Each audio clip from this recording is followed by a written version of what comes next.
maka dia akan sering dipuji dan disanjung, sementara wanita itu sangat lemah pada pujian. Dipuji sedikit udah kelopak-kelopak, marah semarah-marahnya karena pujian hilang marahnya. Lalu kenapa tidak diciptakan dari tulang kaki? Karena laki-laki akan sangat berdosa jika menghinakan perempuan. Karenanya kemudian dia diciptakan dari tulang rusuk laki-laki sebelah kiri yang dekat dengan jantung agar dia dicintai, dekat dengan tangan agar dia didekam.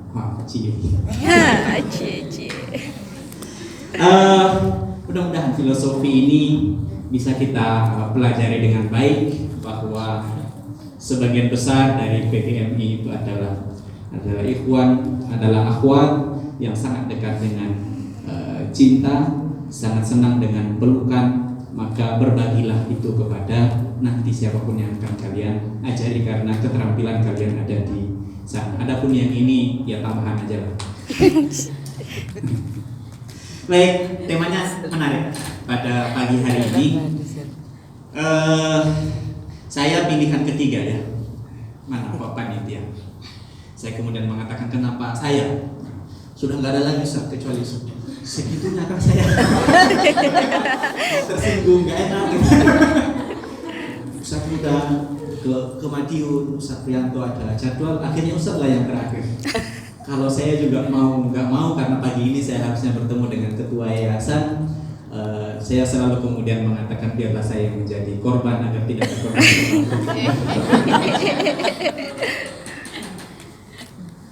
Hai, teman-teman sekalian, ada 3 hari ini dan saya hanya akan berbicara 2 karena saya tahu jam 10 saya harus selesai. Ya, jam 10 ya, harus selesai, dan saya senang memberikan bonus ya lebih cepat agar ada senyum yang mengiringi saya ketika keluar. Dan senyum yang mengiringi guru itu adalah keberkahan dari murid kepada gurunya. Saya tidak ingin diiringi dengan doa-doa yang tidak baik di belakang. 10 lewat 10 menit.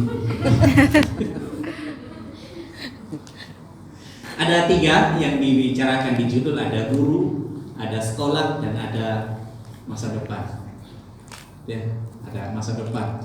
Jangan dipelesetkan masa depan ini lalu kemudian mengatakan dosa berbicara masa depan karena masa depanku itu kamu.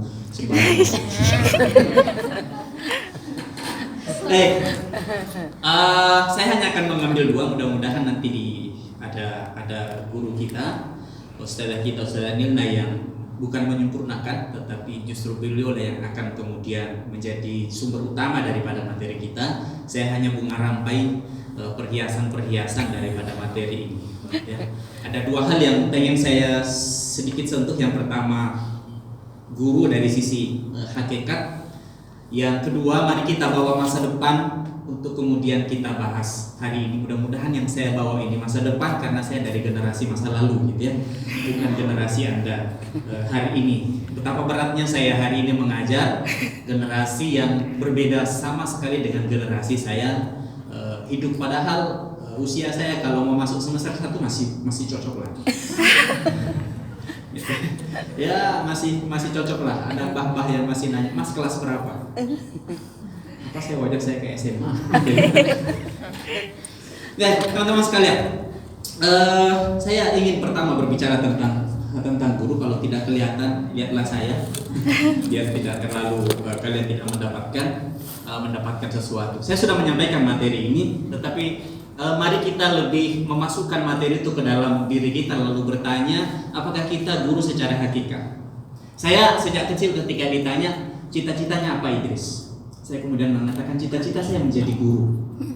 Cita-cita saya menjadi guru. Kenapa guru yang menjadi cita-cita saya? Karena pertama, bapak saya guru, walaupun guru ngaji di desa terpencil yang mengajar ngaji hanya antara maghrib dan isya, tetapi tidak ada satu kampung pun yang tidak mengakui beliau sebagai seorang guru. Kemudian kakek saya juga seorang guru, bahkan gurunya karena ada haji di depannya. Dulu haji itu bukan hanya sekedar mampu secara harta, tetapi mampu secara ketokohan. Orang yang sudah kembali dari haji, maka dia dianggap sebagai tokoh masyarakat. Nggak ada itu orang dulu bergelar haji kemudian sabung ayam. Nggak ada. Hari ini banyak kita temukan begitu ada koruptor ditangkap di depannya haji. Ya, bahkan ketika sidang pakai baju gamis semuanya. Gelarnya haji. Dulu haji itu betul-betul guru. Nah, kakek saya di samping bergelar haji memang seorang guru di tengah masyarakatnya, guru dalam makna secara umum, bukan hanya di masjid tetapi dalam keseharian. Kalau ada orang yang berkelahi di dalam rumah tangga, bertengkar dalam rumah tangganya, orang ke beliau. Kalau ada orang nakal, kalau ada anak nakal lalu kemudian orang tuanya menyerah, anaknya dibawa ke beliau. Betul-betul guru kehidupan, bahkan saya katakan melebihi guru bangsa. Tapi guru kehidupan, karena kalau bangsa hanya dibatasi oleh negara, tetapi beliau ini adalah betul-betul membawa masyarakatnya sampai ke akhirat, sampai ke surga. Kalau ada anak tidak sholat, yang disalahin beliau ini. Padahal ada orang tuanya, ada pamannya, ada tetangganya, tetapi beliau lah yang kemudian kena salah. Ini pasti gara-gara Pak Guru. Mbah saya bahkan gurunya guru. Semua guru di kampung saya berguru kepada beliau. Sebelumnya saya tidak tahu. Sudah gelap sejarah di kampung saya begitu selesai ketemu dengan mbah saya, karena konon beliau lah yang membabat kampung itu. Itulah yang kemudian menyebabkan saya bercita-cita menjadi seorang guru, karena walaupun bapak saya seorang petani, saya sampai hari ini belum menemukan sosok yang melebihi kompetensi beliau. Nah, sudah banyak saya ketemu profesor, sudah banyak saya ketemu doktor, sudah banyak saya ketemu tokoh-tokoh, tetapi saya belum menemukan sosok yang melebihi ayah saya. Bukan karena tersebab beliau saya lahir, tetapi ada karakter yang saya tidak menemukannya. Saya tidak menemukannya di tempat yang lain. Menurut saya inilah hakikat seorang guru, yang tidak terikat oleh titel, tidak terikat oleh jam pelajaran, tidak terikat oleh murid, tetapi siapapun kesulitan mencari kompetensi yang dia miliki, sehingga saya tentu tidak menyampaikan guru secara teoretik karena kalianlah ahlinya. Saya bukan jurusan guru, saya sejak kuliah S1 jurusannya kependidikan Islam, administrator. Kemudian kuliah S2 saya ngambil pendidikan Islam, filsafat. Baru nih S3 kemudian mengambil PAI, itu pun lebih dekat ke filsafat pendidikannya, bukan ke arah gurunya, sehingga saya tidak pernah bersekolah langsung menjadi seorang guru kecuali hanya belajar dari bapak saya dan orang-orang yang hari ini masih saya doakan sebagai seorang guru. Ada banyak yang mengajar saya, tetapi hanya beberapa yang saya doakan sebagai seorang guru, karena bagi saya guru saya adalah bapak saya. Siapa yang kemudian mendekati kompetensinya, itulah kemudian guru saya. Guru saya yang masih hidup hari ini lebih berharga daripada istri saya, lebih berharga daripada orang tua saya. Baik teman-teman sekalian, itu bagi saya hakikat seorang guru, sehingga kemudian kalau Rasulullah Shallallahu Alaihi Wasallam adalah gurunya para guru, begitulah seharusnya sikap kita kepada seseorang yang kita anggap sebagai seorang guru. Ada kakak kelas kalian yang di Facebook gitu ya, saya pernah bisnis kuliner, lalu kemudian promo di Facebook. Lalu ada orang bertanya ini siapa, lalu kemudian dia jawab, oh ini mantan dosen saya. Tersinggung juga, gitu. Masa ada dosen mantan? Tapi saya kemudian memuhasabah diri. Memang mungkin saya bukan seorang guru, masih bagus disebut mantan, gitu ya. Pernah ada di dalam kehidupannya dan dia diakui sebagai pernah, bukan lagi ada di dalam kehidupannya. Artinya tidak semua yang mengajar itu berhak untuk kita akui sebagai seorang guru hakikatnya, bukan sebagai strukturnya ya. Kalau struktur itu kan ya siapa yang mengajar kalian itu adalah guru, tapi karena saya berbicara hakikat, tentu bukan berbicara yang kelihatan, tetapi berbicara substansi. Teman sekalian, kita tentu karena kita bersekolah di sekolah Islam, tentu kita kembali kepada Al-Quran melihat guru itu. Saya sudah pernah menyampaikan kata-kata ini kepada teman-teman, terutama yang hari ini mau lulus, mau kerjakan proposal, mau wisuda lah ya. Seingat saya itu yang pernah saya ajar langsung tatap wajah, pernah deg-degan saya uji, gitu ya. Pernah kehilangan ilmu gara-gara saya disuruh maju ke depan. Gitu ya. Saya masih ingat dosa-dosa saya kepada teman-teman. Walaupun saya sudah tahu bahwa kalian tidak menganggap dosa, gitu ya. Tapi saya masih ingat bahwa saya pernah melakukan itu kepada teman-teman. Baik, yang lainnya saya tahu saya mengajarkan ini lewat online, dan saya tidak yakin ketika online itu betul-betul masuk ke dalam diri kalian, tetap betul-betul di dunia maya, begitu ya. Begitu kalian masuk ke dunia nyata, ya dia tetap di dunia maya, tidak masuk kepada kalian di dunia keseharian. Menurut saya, guru di dalam Al-Quran itu kata-katanya ada beberapa. Di sini ada 5 yang kita masukkan, 4 menjadi umum dan 1 menjadi kekhususan. Yang umum kita kenal dengan murabbi, ada mu'addib, ada mu'allim, ada mudarris. Mungkin nanti kalian pendidikan guru itu disebut dengan tarbiyatut tadris. Jadi pengajaran atau pembelajaran lebih di dalam bahasa Arab disebut dengan tadris, gurunya kita sebut dengan mudarris. Tetapi ketahuilah di dalam Al-Quran banyak istilah-istilah yang semakna dengan kata guru di dalam bahasa Indonesia. Yang terakhir dan ini bersifat khusus adalah mursyid. Artinya mursyid ini tidak ada sekolahnya, ya, maka S1, S2 dan S3. Dia betul-betul pengakuan umat, pengakuan murid kepadanya. Itu yang disebut dengan mursyid. Sebagaimana kiai nggak ada sekolahnya, nggak ada pelatihan kiai itu. Kiai itu adalah penghargaan masyarakat terhadap orang karena keilmuannya. Makanya disebut dengan kiai. Konon dari kata ikiwai, kiai. Jadi kiai. Baik, teman-teman sekalian, ada pertama kata murabbi. Kita menemukan kata murabbi ini atau kata dasar murabbi ini di dalam Al-Quran, dan dia adalah doa yang sering kita bacakan. Apa itu? Allahumma ighfirli wa liwalidayya warhamhuma kama rabbayani shaghira.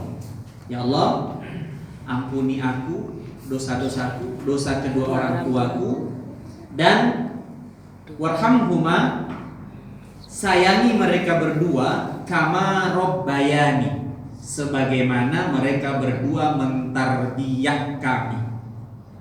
Ya, kita mengatakan mengasihi kami, ya, mengartikan, tapi rabbayani, rabbayani dari kata rabba yurabbi, gurunya, kemudian kita sebut dengan murabbi. Kalau makna rabba di situ adalah guru, ya, maka orang tua, baik bapak maupun ibu, ataupun yang bercita-cita menjadi calon bapak dan ibu. Ada yang nggak punya cita-cita menjadi bapak dan ibu? Nggak ada kan? Berarti kita semua calon murabbi ya? Atau ada yang sudah melalang buana di dunia kemurabbian, ya, karena sudah punya pasangan, bahkan ada yang sudah punya keturunan. Baik, ini katanya dalam Al-Quran bahwa ibu, bapak, orang tua itu secara nyata menjadi murabbi, dan dia adalah guru.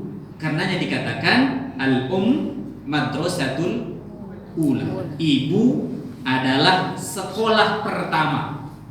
Kenapa ibu adalah sekolah pertama? Karena dia adalah murabbi pertama. Tidak boleh ada murabbi tanpa sekolah. Walaupun sekolahnya institusinya namanya keluarga.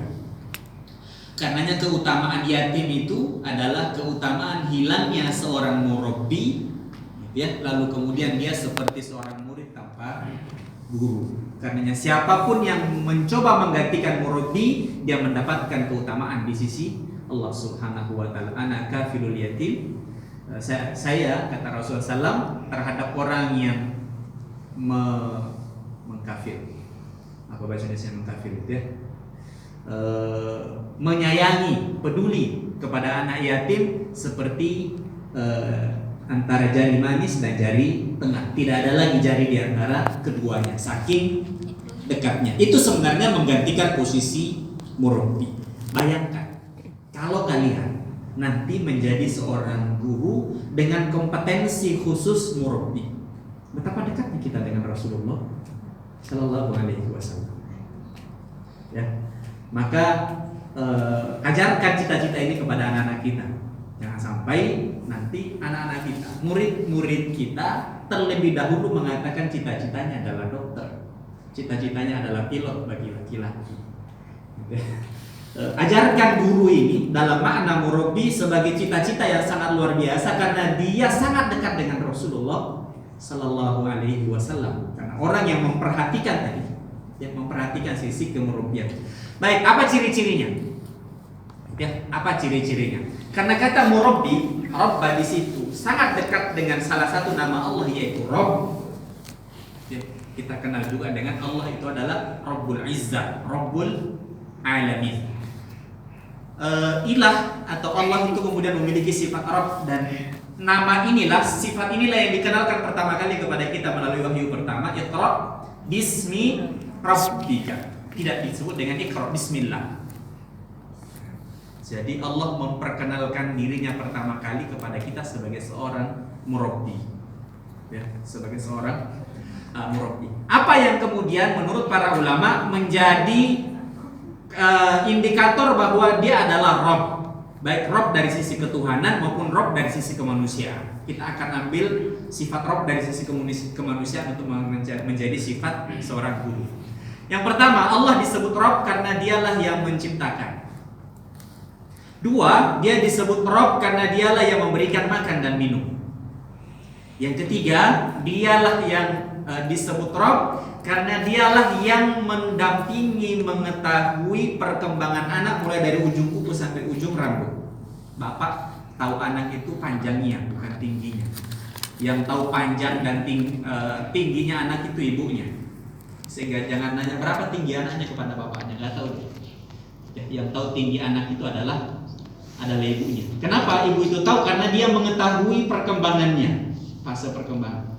Maka kalau bertanya tentang fase perkembangan, yang paling paham itu adalah perempuan.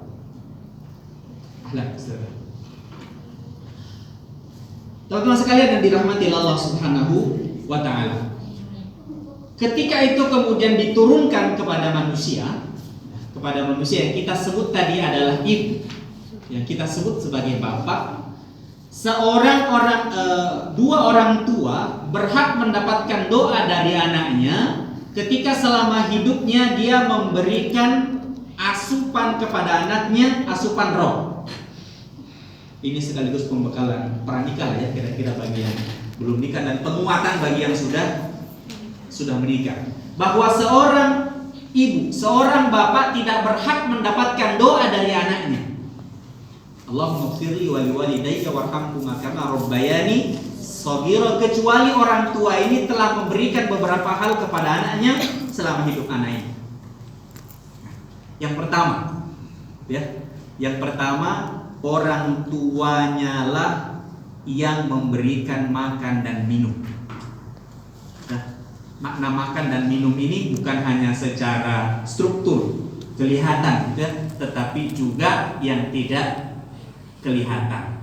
Anak itu boleh disuruh bimbel, boleh disuruh kursus, tapi pastikan di dalam diri anak itu gurunya yang mengajari dia kursus adalah perwakilan ibunya, adalah perwakilan bapaknya. Itu harus dipastikan. Jangan sampai dia lebih dekat kepada gurunya daripada kepada kedua orang tua. Kenapa? Rabb itu adalah yang memberikan makan dan memberikan minum. Makan ketika kelaparan dan minum ketika kehausan. Mudah-mudahan pelajaran filsafat saya masih kalian ingat. Kalau saya berbicara seperti ini, jangan membayangkan makan, jangan membayangkan minum, tetapi kemudian bayangkan bahwa secara utuh kemanusiaan kita ini, ruh kita butuh makan, ruh kita butuh minum, dan itu adalah pekerjaan orang tua yang pertama. Yang kedua, seorang tua atau seorang guru nanti berhak mendapatkan doa dari anaknya ketika dia mengetahui secara detail perkembangan anak itu dan kebutuhan anak itu pada setiap fase perkembangan. Apa yang dibutuhkan anak ketika 0 sampai 2 tahun? Apa yang dibutuhkan anak ketika 2 sampai 4 tahun, 4 sampai 7 tahun, 7 sampai 12, 12 sampai 15, 15 sampai 17, 17 25, 25 40, 40 sampai mati. Ya. Mudah-mudahan kalian masih ingat, karena saya pernah ngetes ya teman-teman dengan kalimat kata-kata ini. Masing-masing fase berbeda. Dan siapa yang mengetahui ini? Ibunya. Bahkan seorang anak yang sudah berkeluarga, itu suaminya tidak paham dengan istrinya, istrinya tidak paham dengan suaminya. Justru yang paham adalah kedua orang tuanya. Karena kenapa? Kedua orang tua yang betul-betul kedua orang tua paham anak ini, bahkan ketika anak ini sampai meninggalnya, sementara kedua orang tuanya masih hidup. Para calon guru sekalian, 2 kompetensi dasar pada murabbi yang harus kalian miliki, bahwa tugas kalian pertama adalah memberikan asupan kepada anak, dan asupan itu adalah ilmu. Pastikan ilmu yang kalian berikan itu adalah ilmu yang ada sanadnya kepada Rasulullah.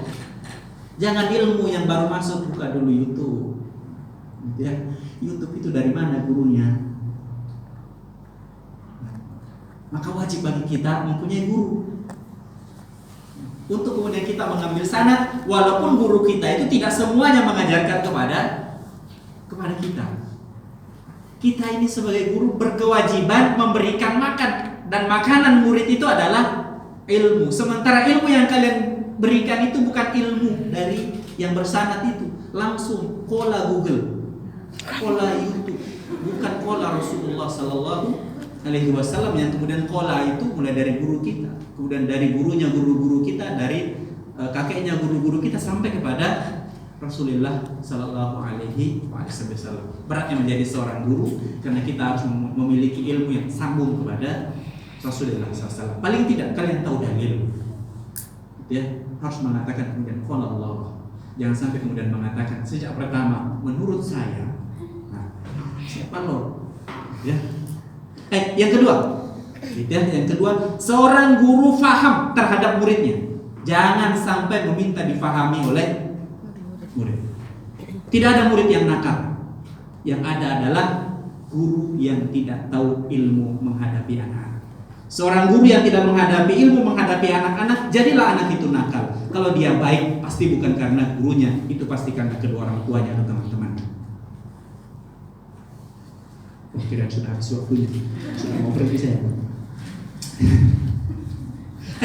Murabbi, ya. Mudah-mudahan teman-teman boleh mempersiapkan diri. Yang pertama, persiapkan ilmu. Yang kedua, persiapkan pemahaman terhadap fase perkembangan. Fase perkembangan. Kalau guru SD berarti dari 12, dari 6 sampai 12. 6 sampai 12 itu nanti dibagi lagi, ya.